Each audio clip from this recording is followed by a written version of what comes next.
Graças e paz, mais uma manhã com vocês neste quadro Café com Reflexão. E eu quero começar esta mensagem, esta reflexão com vocês, ainda pegando o livro de Neemias, capítulo 8, versículo 10, somente uma parte, não é? Poderia ler toda, mas o contexto requer somente uma parte, que diz: a alegria do Senhor e a nossa força. E quando a gente fala de alegria, muitos de nós temos algumas características complexas acerca da alegria, porque enquanto a Bíblia está nos trazendo a alegria de uma forma necessariamente para o povo de Deus, para a mulher, para o homem, para o jovem de Deus, como sendo uma condição dada por Deus e como sendo uma direção do próprio Espírito Santo, não é? A Bíblia está falando da alegria da salvação, está falando aqui da alegria como fruto do Espírito Santo, mas o fruto do Espírito é amor, alegria e paz. O mundo vai ter que ter algumas abordagens que tomam outro caminho totalmente diferente para que definitivamente possa trazer um conceito de alegria. Por exemplo, do ponto de vista clínico, secular, então vamos pegar aqui a própria medicina para trabalhar sobre isso, a psiquiatria, a neurologia, como ciências médicas clínicas vai trabalhar sobre esse aspecto, vai estar trazendo aqui alguns hormônios que supostamente nos traz a consciência da alegria, como sendo a serotonina, dopamina, endorfina, ocitocina. E cada um deles tem uma função bem específica, mas todos estão correlacionados praticamente com a mesma questão. É uma reação química transportada para uma glândula que nós temos no cérebro mesmo, e que, para que de fato essa reação química possa acontecer, ela pode ser de forma medicamentosa, ou caso a pessoa não esteja precisando de um medicamento para tal, então vai ter que ter aqui algumas atitudes. A serotonina, a pessoa vai ter que compreender que é mediante ao pegar sol, a dopamina mediante a prática do esporte, a endorfina também mediante a prática do esporte, dá este hormônio da saciação, do prazer, né, da alegria. A ocitocina também é chamado hormônio do amor. Mas quando a gente parte única e exclusivamente para a palavra de Deus ela vai quebrar todos esses aspectos e vai cobrar um aspecto mais do ponto de vista espiritual do que do ponto de vista clínico. E do ponto de vista clínico aqui, dentro desse conceito não somente clínico, mas também como sendo uma questão clínica que traz seus aspectos também relacionados com a compensação que aquilo que você está fazendo vai fazer desencadear e brotar em você este aspecto. E aí a Bíblia está falando com muita naturalidade: a alegria do Senhor é a nossa força. É quando então Neemias termina de edificar os muros de Jerusalém, é quando chama o próprio Esdras para ler toda a lei e confrontar o povo. O povo compreende que havia pecado contra o Senhor, tirou ali aqueles falsos sacerdotes, tirou ali aqueles que estavam mais para tirar proveito do povo de Deus e da casa de Deus do que necessariamente para adorar e celebrar o nome santo do Senhor. E quando leu toda a lei, o povo se compungiu, se quebrantou e começou a chorar, porque então percebera que havia transgredido contra o Senhor e contra a palavra do Senhor, mas em detrimento disto, por estarem compungidos, quebrantados, não é? Diante do Senhor, o próprio Neemias percebeu que todos tinham tomado consciência do pecado que havia praticado contra Deus e traz esta máxima: a alegria do Senhor é a nossa força. O versículo todo ele é interessante porque nos traz uma proposta até mais interessante, e aí eu queria lê-lo para vocês também, nessa proposta mais ampla, né? Porque está nos trazendo a compreensão da comida e da bebida também, mas como um aspecto de quem está alegre, mas sobretudo alegre não porque está comendo, mas alegre porque pode banquetear. No versículo 10 diz assim: disse-lhe mais: ide comei as gorduras, bebei as doçuras, enviai porções aos que não têm nada preparado para si, porque este dia é consagrado ao nosso Senhor, porquanto não vos entristeçais, porque a alegria do Senhor é a nossa força. E quando a gente para analisar isso, a alegria do ponto de vista bíblico é um sentimento muito mais profundo do que a dor ou o prazer. Então, quando a Bíblia está falando da alegria do cristão, a alegria da salvação, a alegria do Senhor, o próprio salmista ele está falando: alegrei-me quando me disseram, vamos à casa do Senhor.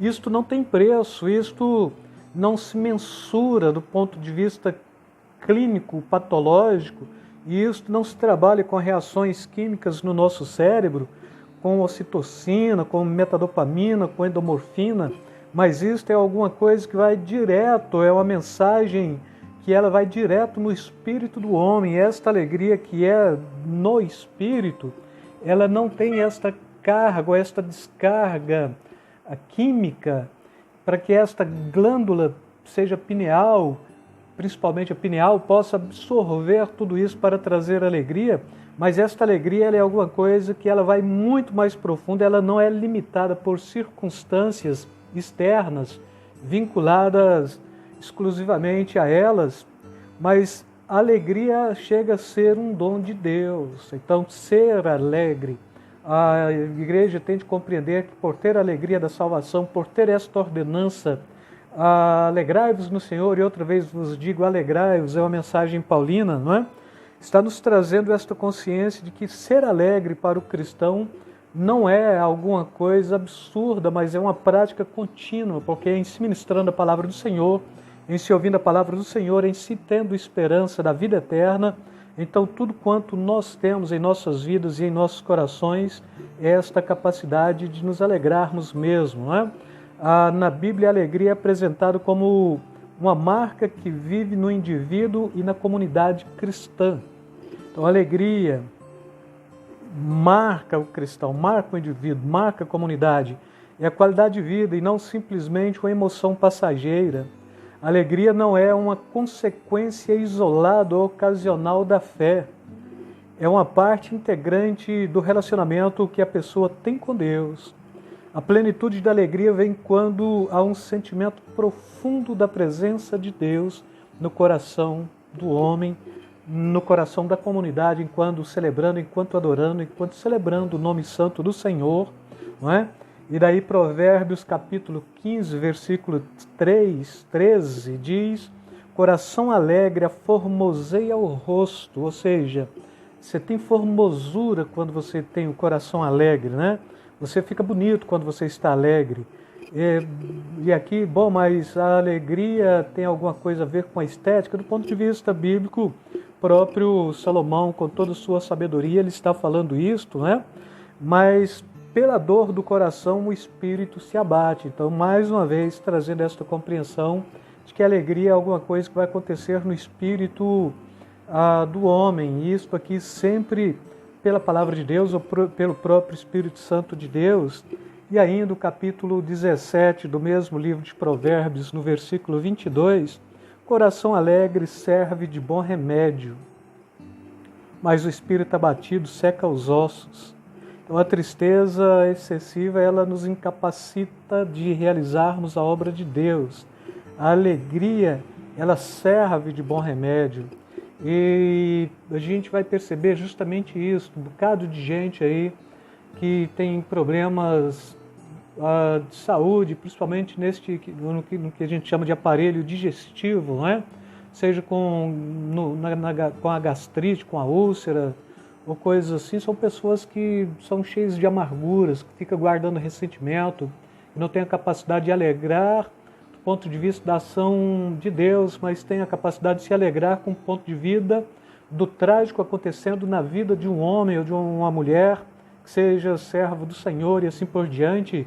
Mas a Bíblia está falando que, neste contexto, o que nós temos que trazer para nós é esta consciência de que a alegria é alguma coisa que vem do Espírito Santo mesmo, é alguma coisa que é ordenança que o próprio Neemias está ordenando para a nação posteriormente, pelo fruto do Espírito mesmo. Paulo está falando, mas o fruto do Espírito né? Então o próprio Espírito Santo ele vai estar trabalhando no seu espírito para que haja uma alegria contínua. E depois o próprio Paulo ele está trazendo isto também como sendo ordenança: alegrai-vos no Senhor, e outra vez vos digo, alegrai-vos, e posteriormente ele está falando: alegrai-vos no Senhor, e não canso de confirmar ou então de cobrar estas mesmas propostas, alegrai-vos. Então o cristão sem alegria é o cristão que de alguma forma, necessariamente, ele não experimentou a salvação. Você experimentou, foi alguma coisa passada, não está experimentando no momento.